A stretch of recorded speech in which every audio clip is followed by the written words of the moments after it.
નમસ્કાર મિત્રો, આજે આપણે વાત કરવાના છીએ કે ગુજરાત રાજ્યના પેન્શનરોના પેન્શનમાં વધારો થયો છે તેના વિશે. તો હવે ગુજરાત રાજ્યના પેન્શનરોને 1 ઓગસ્ટ 2026થી ખાતામાં આવશે ઢગલાબંધ રૂપિયા. કેન્દ્રની જેમ જ ગુજરાત રાજ્યના તમામ પેન્શનરોને મળશે લાભ.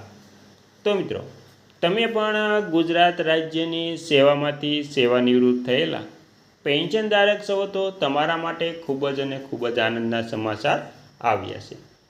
આપણે આજે વાત કરવાના છીએ કે ગુજરાત રાજ્યના પેન્શનરોને જે 1 ઓગસ્ટથી લાભ મળવાના છે તેમાં તમામ પેન્શનરોને 1 ઓગસ્ટ 2026થી આ લાભ મળશે.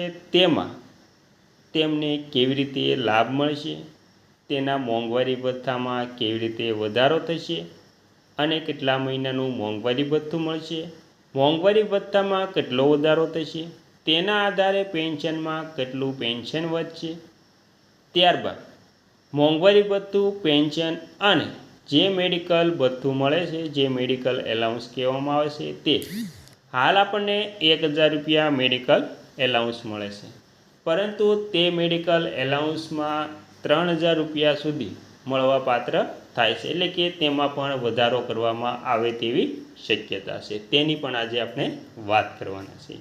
અને જો 8મું પગાર પંચ લાગુ તો થઈ ગયું છે, જો તેમાં પણ 8મા પગાર પંચનું કાંઈ ભળે તો પણ પેન્શનમાં વધારો થઈ શકે છે. તો મિત્રો, સંપૂર્ણ વાત વિગતવાર જાણીએ તો તેમાં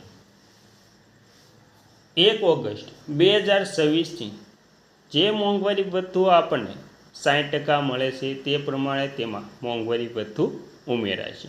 એટલે કે મૂળ પેન્શનમાં 60% મોંઘવારી ભથ્થું ઉમેરાશે, પ્લસ 1000 રૂપિયા જે મેડિકલ ભથ્થું મળે છે તે મેડિકલ ભથ્થું પણ ઉમેરાશે.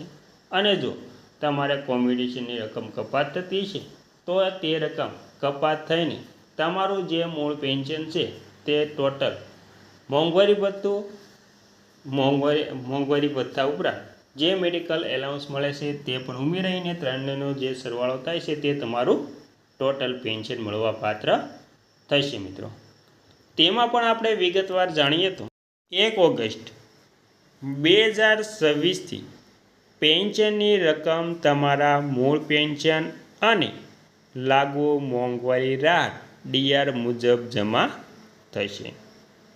સરકારી યોજનાઓ હેઠળ સામાન્ય રીતે ₹1000થી ₹3000 સુધીનું માસિક પેન્શન નિયમિત મળે છે. જ્યારે 8મા પગાર પંચ કે મોટા ફેરફારો માટે હજુ સત્તાવાર જાહેરાત બાકી છે. મિત્રો, પેન્શનની વિગતવાર વાત કરીએ અને નિયમો.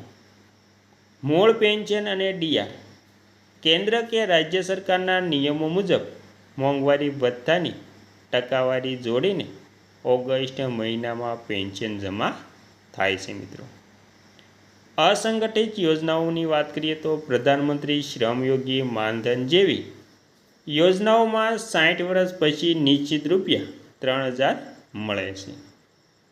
સામાજિક સુરક્ષા પેન્શન.